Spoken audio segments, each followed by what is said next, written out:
नमस्कार मंडळी, आज आपण तळजाई टेकडी या ठिकाणी आहोत।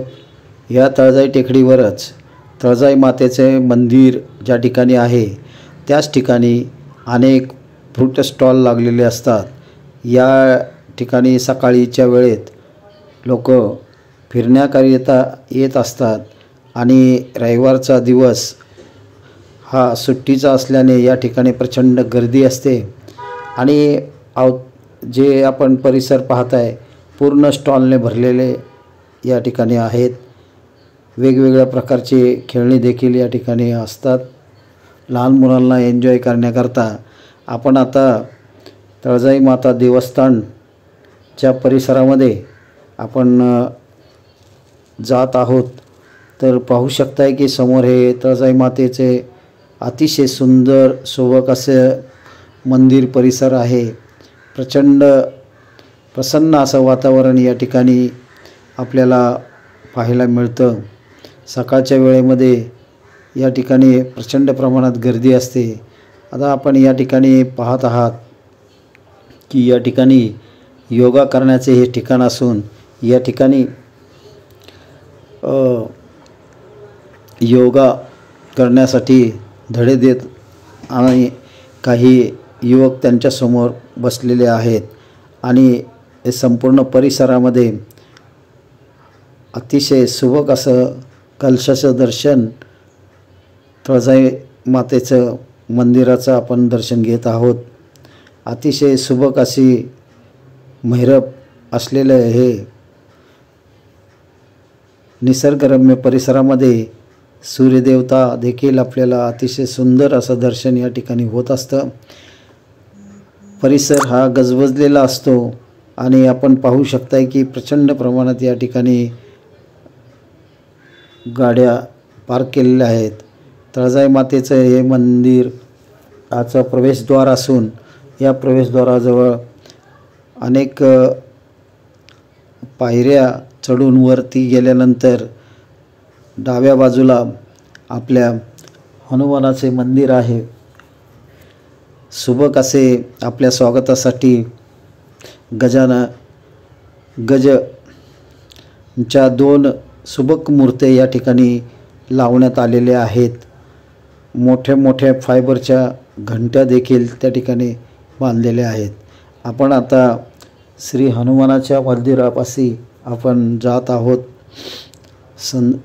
सदरचा हा जो परिसर आहे सकाळच्या वेळी या ठिकाणी अतिशय सुंदर असं हे मंदिर छोटंसं मंदिर असून या ठिकाणी मारुतीरायाची अत्यंत सुबक अशी मूर्ती या ठिकाणी बसवण्यात आलेली आहे।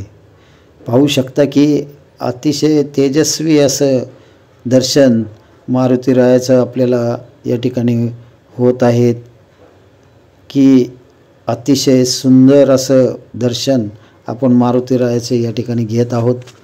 सुंदर अशी आणि अतिशय सुबक अशी या ठिकाणी पूजा केलेली असते आणि हा परिसर अतिशय सुंदर असा आहे।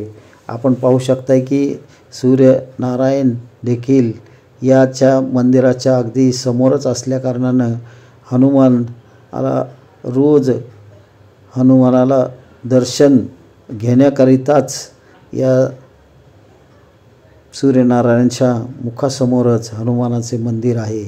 संपूर्ण तळजाई परिसर हा अतिशय निसर्गाच्या सानिध्यात असल्याने या ठिकाणी अतिशय सुंदर अशी निलगिरीची झाडे वगैरे उंच उंच अशी झाडे आहेत आणि त्या झाडांच्या मधोमध अतिशय सुंदर असं देवीचं हे स्थान असे सहकारनगर भागामध्ये अत्यंत प्रसिद्ध असं स्थान आहे।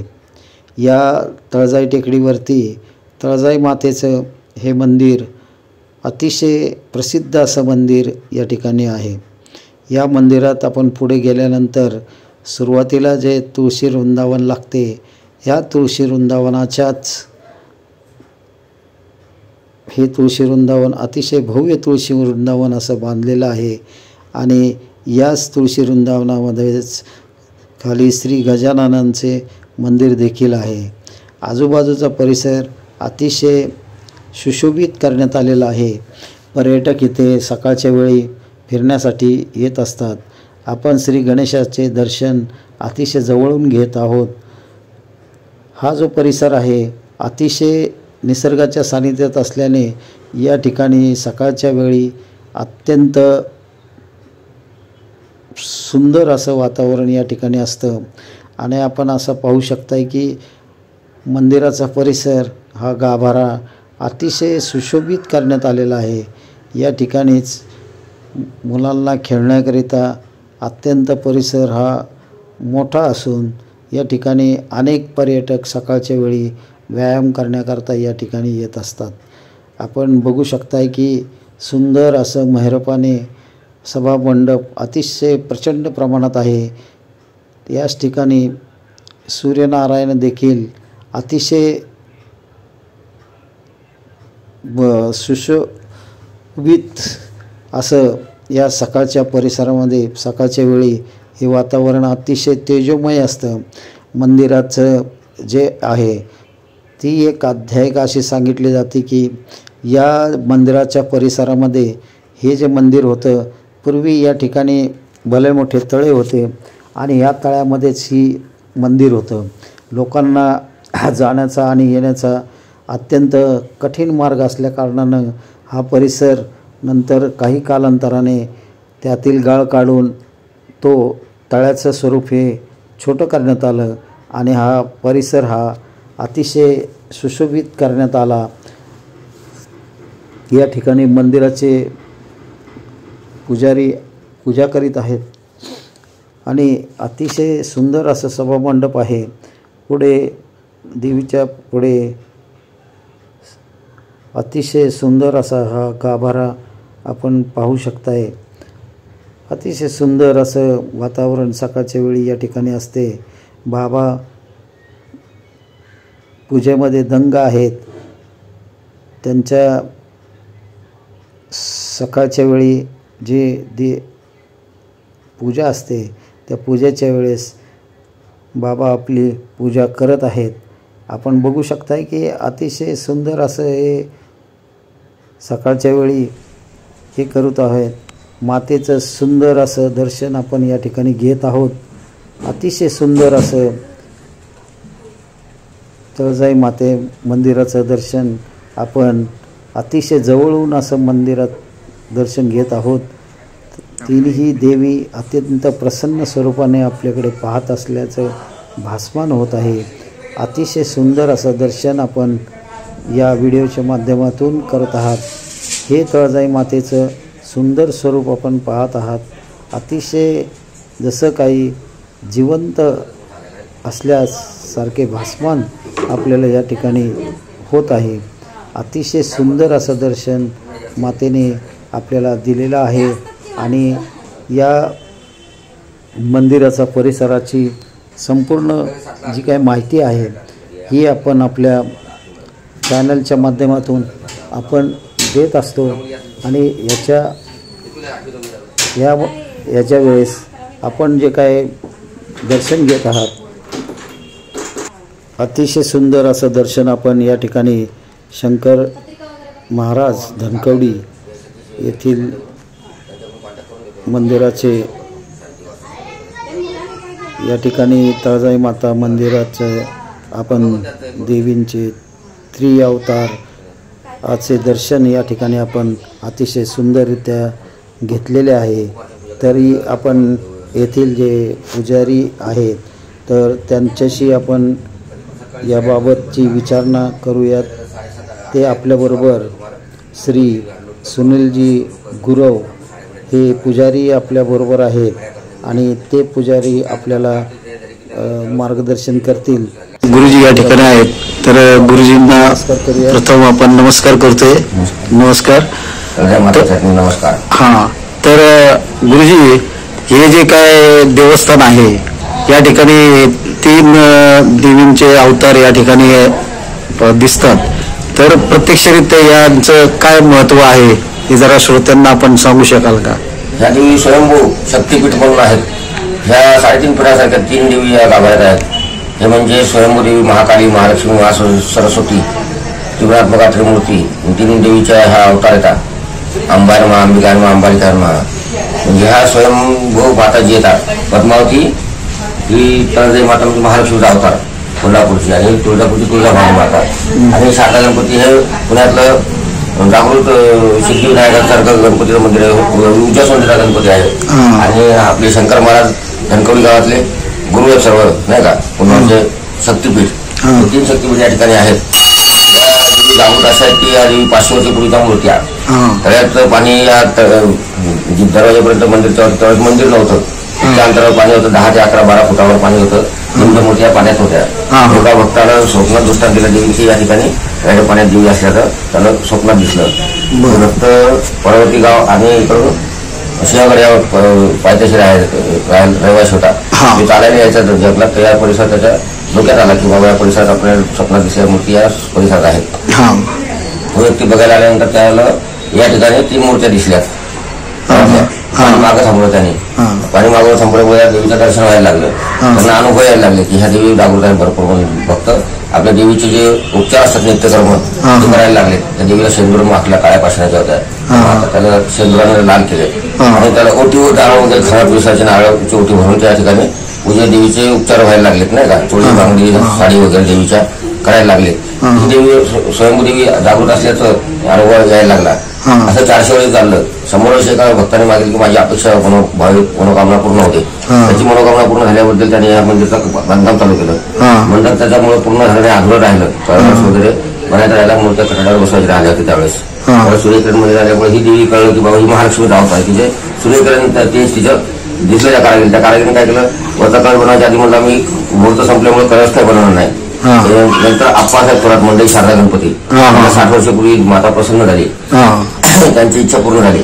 त्यांनी रात्रीतून मंदिराचा कळस बांधून या ठिकाणी गाभारा भव्य दिव्य करून पुनर्निर्माण या मंदिराचं पूर्ण केलं. जीर्णोद्धार पूर्ण झाला. परत त्यांनी काय केलं की हा इथं येणारे दूरचे भक्त लोक त्यांना वास्तव्य निवास राहण्यासाठी म्हणून या परिसरात भरपूर काही व्यवस्था करून ठेवली. पत्र्याशी वगैरे टाकलं, त्याच्यावर स्लॅब टाकला रात्रीतून आणि सकाळी त्याचे पत्रे काढून घेतले. स्लॅबला पत्र्याचे हे दिसतात डिझाईन आलेले. बाकी हे कळस बनवला आणि हे गाभारा मोठा केला. त्याच्यानंतर ही जागृत माता म्हणून लोक काय मनोकामना मागतात, मनोभावी पूर्ण होतात. या ठिकाणी भक्त बरोबर जुळून येतात, नाही का. या ठिकाणी नवरात्र दसरा यात्रा मोठ्या प्रमाणात होते. 100 वर्षापासून या ठिकाणी यात्रा भरते. हे प्रमाण वाढत की आप्पासाहेब थोरात मंडळीकडून शारदा गणपती जे मंडळीचे अध्यक्ष अण्णासाहेब थोरात यांची होती, या ठिकाणी मोठ्या यात्रा भरवायचे. 60 वर्षापासून तर परंपरागत अण्णासाहेब थोरात, आता ही 30 वर्षापासून आणणारी ती परंपरा वडिलांच्या 30 वर्षानंतर त्यांनी चालू ठेवली. ही परंपरा आणि चालू आहे. तर या ठिकाणी दसरा नवरात्र मोठ्या उत्सवात भरतो. आणि या ठिकाणी जागृत लोक अनुभव मागतात, त्या अनुभव त्यांचे पूर्ण होतात. कोणी कोणाला मुलबाळ असेल तर मुलबाळ मागतात, ते हा असा अनुभव सांगतात लोक की आम्हाला मनात जी इच्छा आहे ती पूर्ण करते. त्यांना मुलं बाळ कोणाला दुर्वा मुलं होतात, मला काय खास करून नाही ते आजरा काय असले या कल्लोळ तिथं स्नान म्हणून पाणी लोक आंघोळीला घेतात. 10 वर्षाचा गुणधर्म असल्यामुळे त्या पाण्यातून लोकांना बरेच अनुभव आले की बाबा आमच्या अंगाचे स्किनचे आजार वगैरे काही कमी होतात. त्यामुळे असं पाणी कल्लोळ तिथं स्नान म्हणून वापरले जाते. या ठिकाणी लोकांचे शुभ कार्य, लग्न विधी काय तर चांगल्या प्रकारे पार पडतात. लोक सेवा म्हणून या ठिकाणी मंदिरच्या काहीतरी सेवा करून म्हणून येतात, दुरून दुरून आपले सेवा कार्य करतात. आणि या ठिकाणची जे आहे ही जागृत माता, ही माता म्हणजे स्वयंभू पार्वती मातेचं रूप आहे. शंकराची पार्वती तुमच्या पायथ्याशी शंकर महाकालीच्या रूपात आरणेश्वर महादेव जवळ आहे. अच्छा, ते पण फार पुरातन आहे. या ठिकाणी शिवपार्वतीचा अवतार दिसून आल्याचा लोक अनुभव देतात. ही वर माता म्हणजे महाकाली आणि खाली पायथ्याशी शिव म्हणून आरणेश्वर आहे. असे पंचक्रोशी या गुरूंचं मंदिर आहे, नाही का, मारुतीचे मंदिर आहे. असे पंचक्रोशी देवीची या ठिकाणी असल्यामुळे हे भरपूर जागृत स्थळ आहे. या देवीला 3 देवी जवळ आहेत. असे जुळे मुलांचे अनुभव लोकांना आलेले आहेत. मुलांना लोकांना काही जुळे होतात पसारा पण जुळे मुलं मिळाले, एक मागितलं तर मिळाले अनुभव आहेत. या ठिकाणी असं सांगतात की इतिहास की शिवाजी महाराज या परिसरात पुण्याला आले, त्या देवीच्या मातेचं दर्शन घेऊन यायचे. जे शिवाजी महाराज यायच्या आधीपासून मंदिराचं ज्या माता होत्या सगळ्याच्या पाण्यात असल्याचे त्यांना अनुभव आला शिवाजी महाराज. त्याच्यानंतर त्यांचं हे झालं, शिवाजी महाराज या ठिकाणी यायचे, वास्तव्य करायचे आणि आपलं स्नान वगैरे काही पाण्याचा उपचार त्या ठिकाणी असलेलं पाणी तळ्याचं वापरलेलं आहे. त्यांना रावट्या राहायच्या आणि इथं भरपूर मराठी लोकांचा घोड्याचा व्यापार असायचा असं सांगतात. त्या डोंगरावर घोडे पसंत केले की घोडे आपले खाली राईट मारून आणून या ठिकाणी त्याचा व्यवहार असायचा मराठी लोकांचा. मराठी वर्ग भरपूर असायचे. शिवकालीन इतिहास असा सांगतो की शिवाजी महाराजांच्या सैन्याच्या या ठिकाणी बरेच वेळा राहणी छावण्या या ठिकाणी मुक्काम पडले. जिजाऊ महासाहेबांच्या गडावर असायचं असं सांगतात इतिहासात. अच्छा अच्छा. म्हणजे या ठिकाणी जे डुमे जे होते ते इथं काहीतरी असा इतिहास आहे असं सांगितलं. डुमे साहेबांना त्यांनी इथून काहीतरी अपेक्षा होती, त्यांच्या मनोकामना पूर्ण झाल्या. त्यावेळेस त्यांनी अनुभव मागितला की बाबा आमचं काही कार्य आढळून राहिले पूर्ण होते, त्यांचे कार्यभाग पूर्ण झाले. त्यामुळे त्यांनी ज्या जीवन शक्ती आपलं कुलस्वामिनी देवता म्हणून या तुळजाभवानी मातेचं त्यांनी सहभाग करून या ठिकाणी जीर्णोद्धारासाठी सुरुवात केलेली होती. जीर्णोद्धार पूर्ण न होऊ शकला, त्यामुळे आप्पासाहेब थोरातांना एक देवी प्रसन्न होऊन त्याच्यातून हा पूर्ण सभामंडप म्हणजे जीर्णोद्धार पूर्ण करून त्यांनी सभामंडप लोकार्पण केला. लोकार्पण करून या ठिकाणी आजही मोठे मोठे कार्य होत असतात. या ठिकाणी लोकांचे लग्नविधी पूजा विधी काही कार्यक्रम असतात ना मोठ्या प्रमाणात चालतात. लहान मोठ्या लोकांचे मोठे मोठे कार्यक्रम या ठिकाणी ते आपले जीवजनावर होतील म्हणून घडवून आणतात. असं या ठिकाणचा बराच परिसर हा अगदी कॉर्पोरेशन नगर परिषद यांनी सुशोभित केला आहे. संपूर्ण परिसर सुशोभित दिसतो झालेला आहे. लाईटिंग नव्हती, 500 लाईट या ठिकाणी परिसरात लावलेल्या आहेत आणि भरपूर मोठा ट्रॅक आहे. 2 किलोमीटर जवळपास लोकांना चालायला जागा इथे. 700 एकरचं फॉरेस्ट जंगल आहे मागं चालायला लोकांना. मोर साप वगैरे सस्य लोकांना बघायला मिळतात आणि चालण्यासाठी लोकांची मजा असते. या ठिकाणी खाऊगल्ली भरपूर मोठ्या प्रमाणात चालायला लागली. या ठिकाणी लोकांना रोजगार मिळाले. तर तळजाई माताचं जे काय विहिरीचं पाणी आहे ना ते तळ्याच्या रूपात तिथं मागून आहे. तर मागून हे आपलं तळ्यातला गणपती कसा आहे सारसबागचा गणपतीप्रमाणे पूर्वी हा माताच्या पूर्ण साईडला पाणी असायचं. पण ते कालांतरानं काय लोक भरपूर चालायला लागलेत ना, त्या लोकांना इथून पाण्यातून जाण्या येण्याचा काही त्रास होऊ नये म्हणून ते मागं पाणी थांबवलं गेलं. त्यापासून त्याची थोडीफार व्यवस्था करून त्यातला गाळ काढणे हे ते करून स्वच्छता ठेवून ते अजूनही पाणी जिवंत आहे. त्याला जिवंत झाले आहे. आधी लोकांना ते औषधी वनस्पती म्हणून कळवती स्नान त्या ठिकाणी मिळते. अच्छा. मग त्या तळ्यातल्या तीर्थाने आजार बरे होतात ते म्हणजे बरोबर आहे का? म्हणजे हो, अनुभव लोकांना आहेत. आता भक्तिभावनेनं लोक आपले त्या पाण्याचा वापर करतात.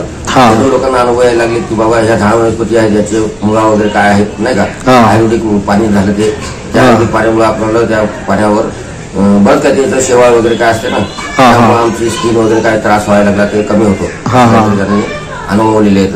असे लोक अनुभव सांगतात या ठिकाणी आमचं काय जे स्किनचे प्रॉब्लेम होतं बऱ्यापैकी चांगले होतात. असे लोक अनुभव सांगतात.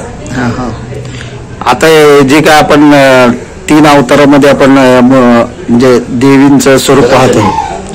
महालक्ष्मी जगज्जननी स्वरूप माता जगज्जननी माता तळजाई तुळजाभवानी पद्मावती महाकाली महालक्ष्मी महासती या रूपात त्यांनी इथं बसल्या. लोकांना आशीर्वाद देण्यासाठी बसल्या. आज सांगतात की कळसाचं काम चालू होतं ना त्यावेळेस कळस नाही पूर्ण झाला, त्यानंतर कळस बनला. त्याच्यानंतर काय केलं यांनी या ठिकाणी कटरावर मूर्ती बसवणार होते. जागेवरची हल्ली नाही. हल्ल्या नसल्यामुळं मूर्ती हल्ली नाही. तर मग ते जागेवर मूर्ती जागेवर असल्यामुळे ते कारागीर म्हणलं की बाबा ही मूर्ती काही वर बसणार नाही आणि कळस काही बनणार नाही. त्यामुळे त्यांचं हस्तकाम सुटलं होतं. आप्पासाहेब थोरातांना प्रसन्न झाली ती रात्रीतून करून लोकांना मंदिराच्या गाभाऱ्याची व्यवस्था ही लोकार्पण कार्यक्रम शुभ कार्य पूजा विधी करण्यासाठी उपलब्ध करून दिलेलं आहे. त्यामुळे सकाळी या ठिकाणी नित्यकर्म पूजा सेवा ही गुरु पुजारी म्हणून आमच्या आधीचे जे गुरु होते ते कोंढरपूर टोकाई मातेचे पुजारी होते. त्यानंतर परंपरागत गुरु म्हणून मी या ठिकाणी 2011 पासून या ठिकाणी सेवेला आहे. मला आता 14 वर्ष झाली 2025 मध्ये. याचे मदत निंबाळकर बाबा अजून एक आमचे कुंदन महाराज पण आता सध्या सेवेत आहेत. त्याच्यानंतर देशमाने होते. असे बरेच म्हणजे योगी श्रीराम म्हणून एक सेवेकरी होते. असे बरेच सेवेकरी आपल्या आपल्या एक तप त्यांनी पूर्ण केले त्या ठिकाणी. 10 वर्ष बरेच 5-7 योगी होऊन गेले. त्यांनी या ठिकाणी सेवेचं आपलं कार्य केलेलं आहे. त्याच्यानंतर आम्ही गृहपूजन म्हणून परंपरागत या ठिकाणी सेवेसाठी रुजू आहे. मला कारणासाहेब थोरात या मंदिरची व्यवस्था बघतात. त्यांच्याकडे आमचं काय ते असलं ना मानधन वगैरे देतात. ते आमची सेवा म्हणजे सहकार्य आमच्याला भरपूर माल करतो. पूर्ण मंदिरची व्यवस्था करतात या ठिकाणी. अच्छा. देखरेख घेण्याचा आमच्या मालकांचा अण्णांचा रोजचा दररोज त्यांचा नित्यक्रम आहे. एवढं जंगलात चालायला येतात. अडचणी आल्या तर आम्हाला त्या ठिकाणी ते सहकार्य करतात. अतिशय सुंदर अशी माहिती आपण आमच्या चॅनलला दिल्याबद्दल चॅनलच्या वतीने आपलं आभार प्रकट करतो. आणि या ठिकाणी हा व्हिडिओ आपल्याला कसा वाटला हे कळवायला विसरू नका आणि एक वेळ अवश्य तळजाई माता मंदिराला अवश्य भेट द्या आणि ठीक आहे, धन्यवाद. अवश्य घ्या आणि सुट्टी